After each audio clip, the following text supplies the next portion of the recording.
Hi everyone, welcome back to the channel and welcome back to another Expanse reaction video. Today I'm going to be watching, reviewing, and reacting to Season 3, Episode 9 of The Expanse. So we're getting pretty close to the end of the third season, and then I don't know what I'm gonna do. I'm gonna have to wait like the rest of you guys until the new season comes out. Whichever date that supposedly is. I know it's supposed to be sometime in the fall to winter of 2019. Yes, if any of you guys know, please do let me know. But I don't know if it's actually really been announced yet, the specific date, so hopefully we'll find out soon. So we had another big cliffhanger at the end of the last episode, and I had thought that they had gone just right up to the ring, and that's where we left off, but my patrons have corrected me. I thank you very much for letting me know that they actually did cross through the ring, and it's just that there's a weird kind of perspective. It looks different when they're through. So they have passed through the ring at the very end there, after Holden has seemingly been set up and the OPA has seemingly been set up to think that they were committing basically a criminal act or an act of terror against the UN. So we'll see what ends up happening here in this next episode. So before I get into it, just a quick thank you to everyone who's supporting me on Patreon. It really is a huge help, and I appreciate the continuous, not just financial support, but moral support as well from all of you that are on there. If you're interested in becoming a patron, you can get early access to Expanse videos. I think we are now about 6 episodes ahead on there, so if you're watching this on YouTube, there aren't 6 more episodes, but you could catch up and watch all the rest, I guess, if you were to come on at that point. And I also have, for higher tiers, full-length reactions to Expanse videos, and there's a variety of other shows and rewards and stuff. So no pressure if you're not interested, no big deal, but if you are, I'll put a link in the description below and you can check it out. And I think with that being said, it's time to get going. Episode 9. Let's see what's gonna happen.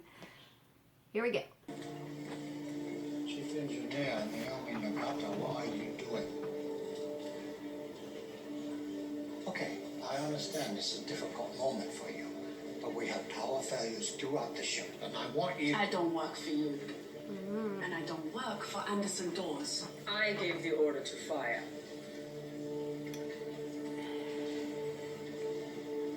You know we had to do it. If we hadn't, the Indus would have... If you've killed Thank them, me later. Work now.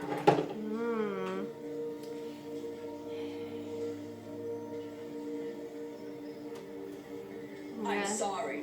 Naomi. If I killed them, I'm sorry. Standing there not having any idea if any of them are dead or alive.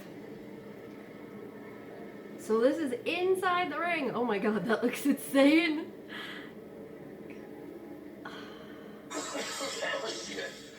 And they're all alive, so I guess Miller's advice worked. But that thing should have rammed itself up our tailpipe by now. And the torpedo's just sitting there too. Maybe the torpedo's going too fast. Miller kept saying we had to slow down. Oh, the torpedo got... Site destination. I don't know what I did. Let's see if I can get some inside information. from Miller. Oh my god, this is pretty insane.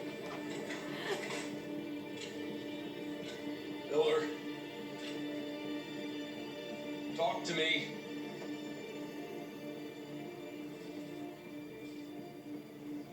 What do you want me to find?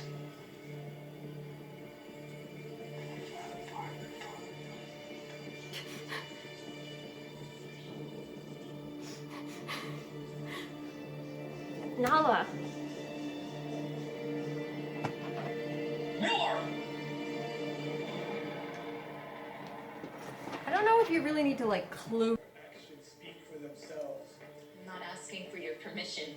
You are not going to humiliate this family. It's not my Oh problem. my I'm not god. going to allow any daughter of mine to go whoring around the belt. Whoring? Is that what you think I am? I don't know what you are. She's one You're of going to announce them. your retirement from the racing team tonight in front of everyone without Do you telling think I me. would rather come to you? Is that You Julie's think that sister? I like having a father who cares more about what everyone else thinks than about me? Ridiculous. I always listen to you. He does. You are so ungrateful. You're small-minded and spoiled and stupid. Fuck you!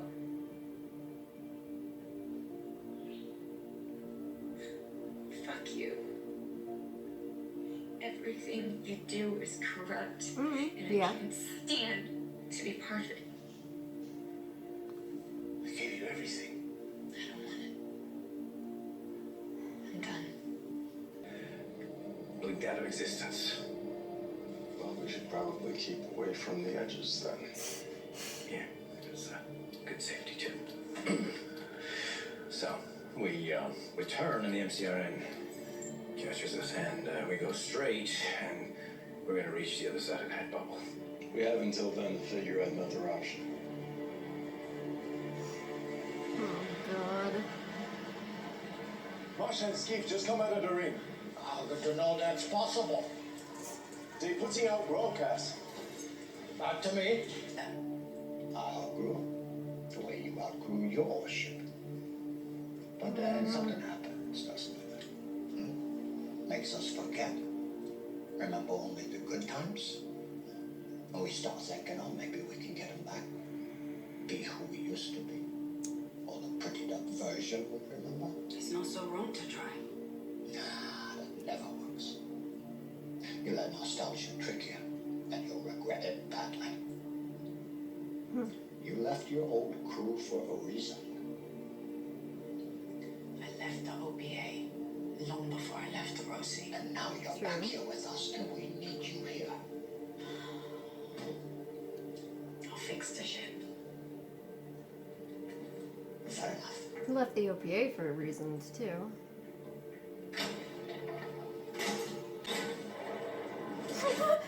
Alex. Alex is like, are you going insane? I would have called down. I just didn't want to interrupt, just in case you were. So, no milk.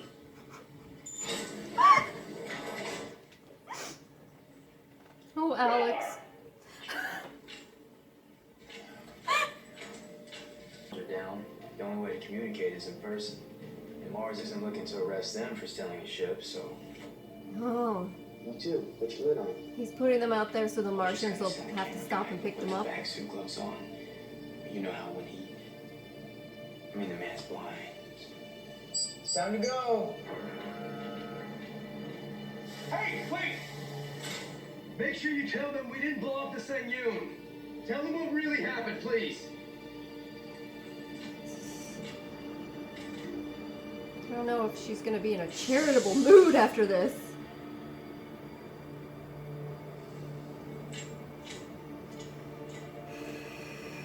It's gone, and all they're gonna talk about is what a train wreck it was. Let them. Let them. They're not just gonna talk about you.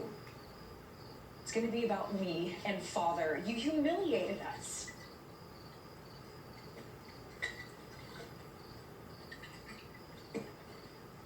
Father's moved heaven and earth for you. You treat him like less than shit. I mean, he is. Tired of it. You're tired of what? Tired of you and your holier than thou crap.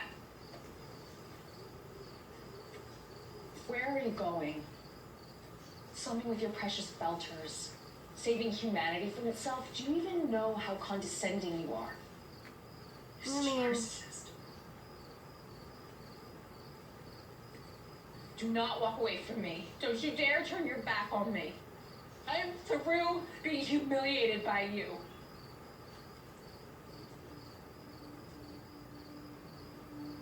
Our father is a damaged man. You're never gonna be good enough for him.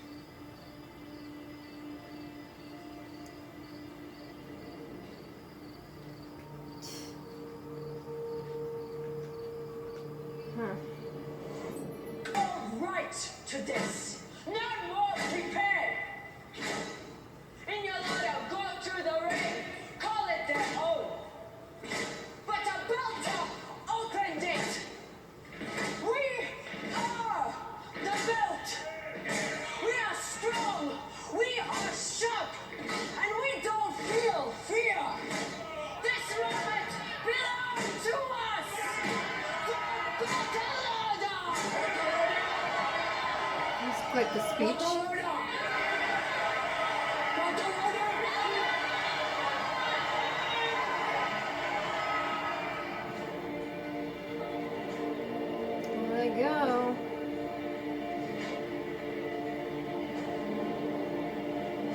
Reminds me what it's like to be young. She has passion. She spat in your face. You admire her for it. She has the will to take her name into the future. She refuses to be stopped, even by me. What do? Plan parties. Oh my god.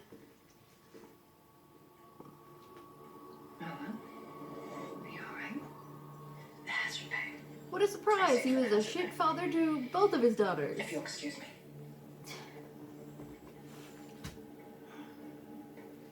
So is she trying to prove something to him?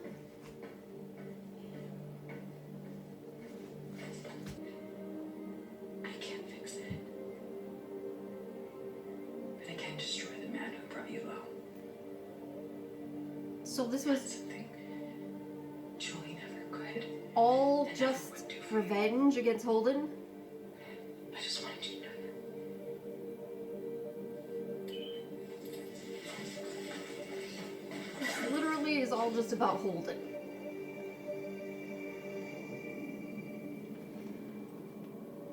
You killed all those people. We're ready to start a war. Signal's pretty good inside the ring. It's really good. You coming or not? Signal.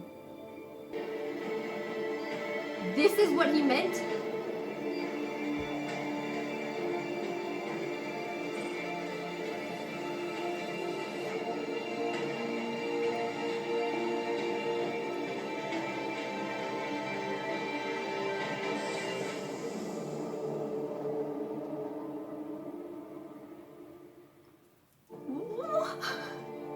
What? Wait. Okay. So that's another crazy ending. I don't know how the show keeps doing this to me this season. You know, they've always done this where on occasion they'll leave you with some really crazy moment at the end that's a massive cliffhanger and also just leaves you kind of baffled about what's going to happen next. You know, things that you just did not see coming at all.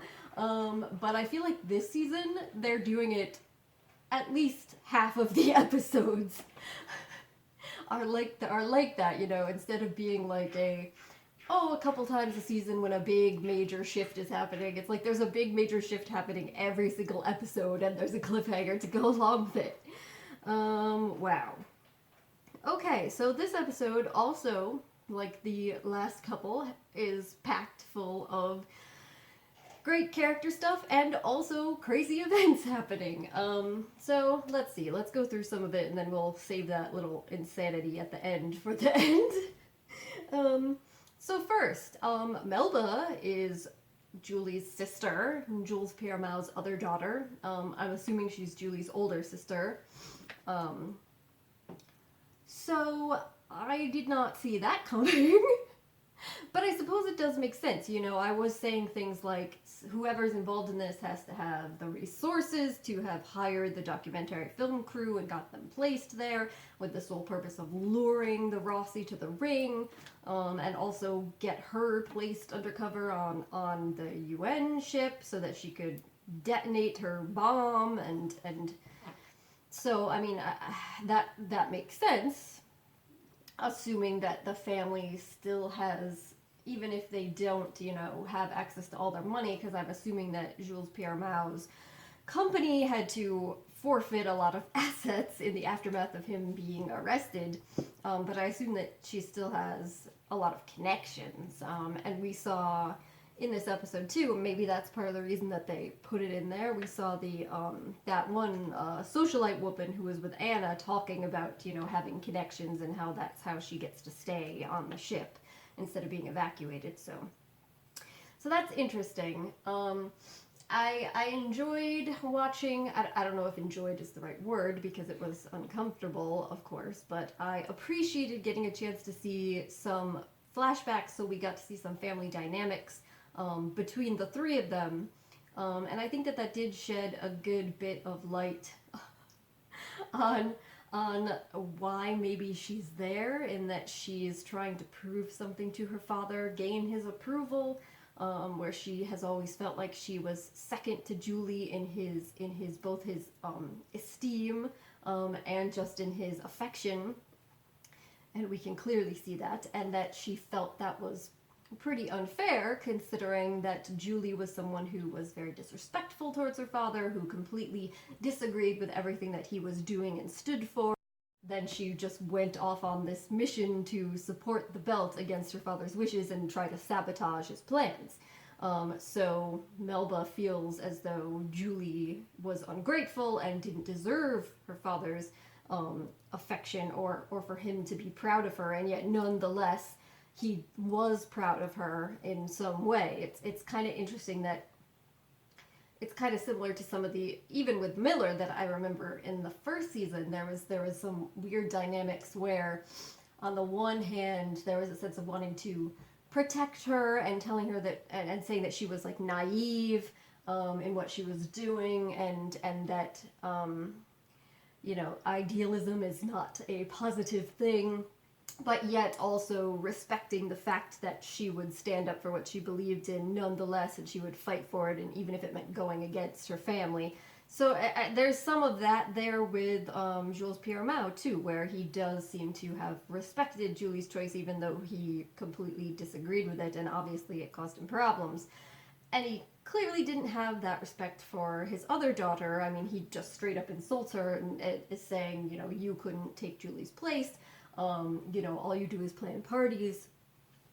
So with her kind of like quest to kind of, I guess, prove herself to him, maybe try to prove that she's the better daughter as opposed to Julie, that sheds a lot of light on her, you know, trying to do something for him now that he's imprisoned and Julie is dead. And it sheds light on why she'd, you know, feel so strongly about that, be driven about it. I guess also I would say that the way that he spoke to her, and then the weird dynamics where he clearly had favorites, so he probably was like playing his children off against each other growing up, which makes sense because of his narcissistic tendencies. She probably was a victim of emotional abuse her entire childhood, her whole life, which I guess could have shaped her into someone who could do the sort of horrific things that she's done and not think about it and not really care until it's like right up in her face.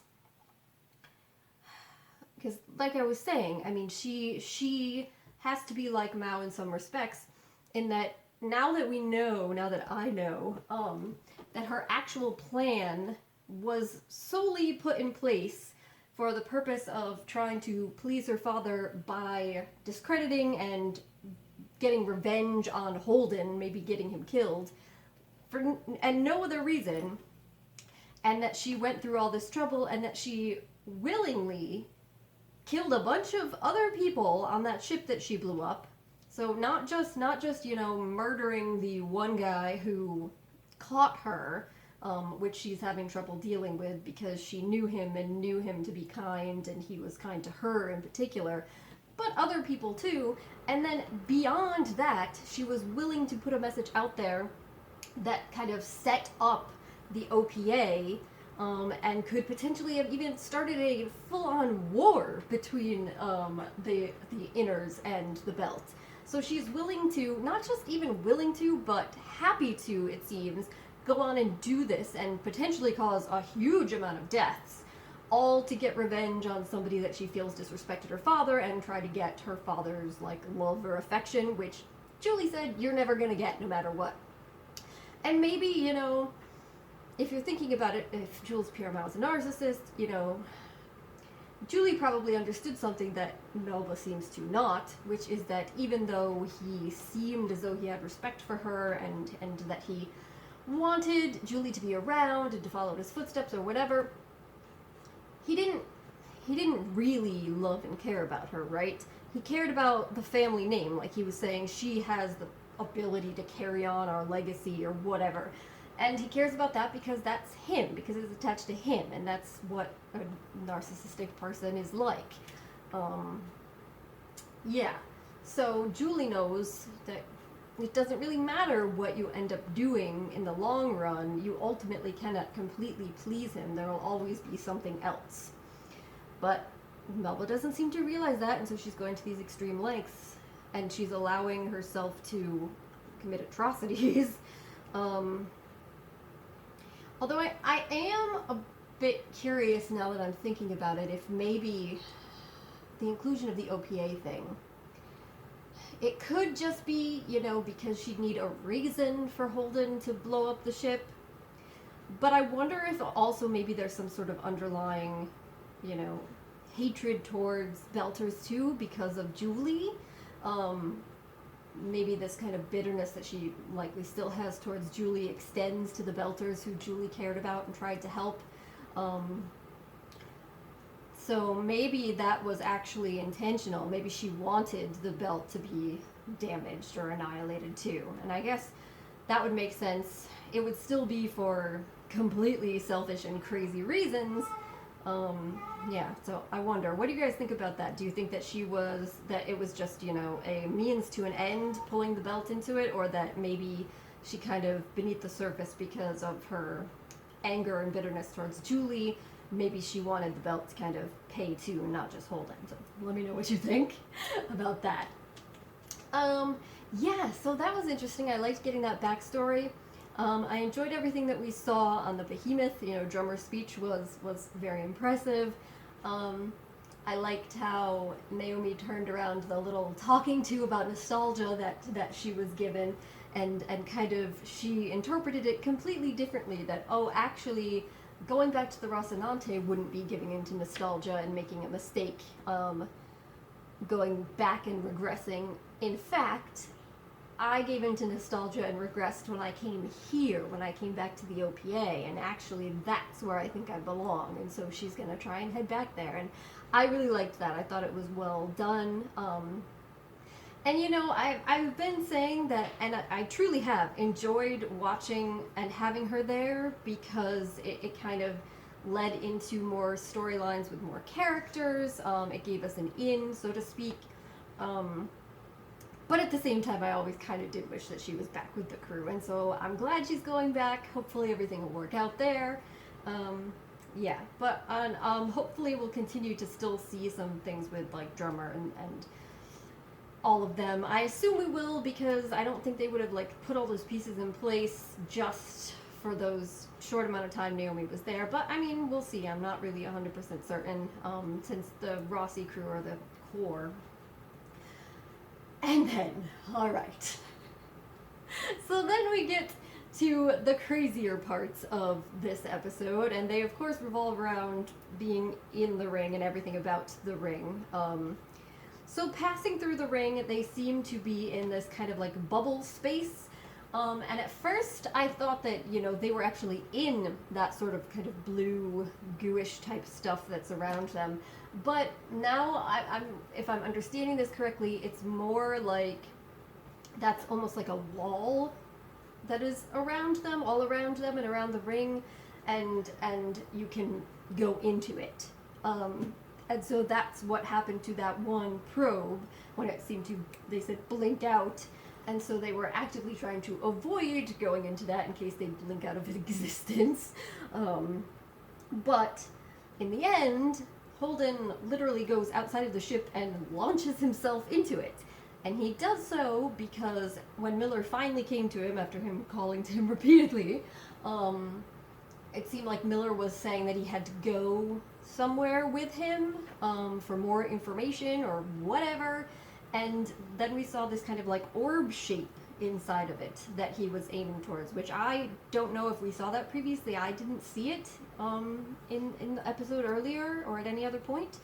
So, I mean, you guys can tell me if it was there before or that was the first time we saw it. But so Holden just takes off and goes there, and who knows what the hell is going to happen now. He clearly didn't tell Alex or Amos that he was leaving, so are they even going to have any clue that he's not on the Rossi anymore and he's just floating out there in space and he's going to pass through whatever that is? I don't know.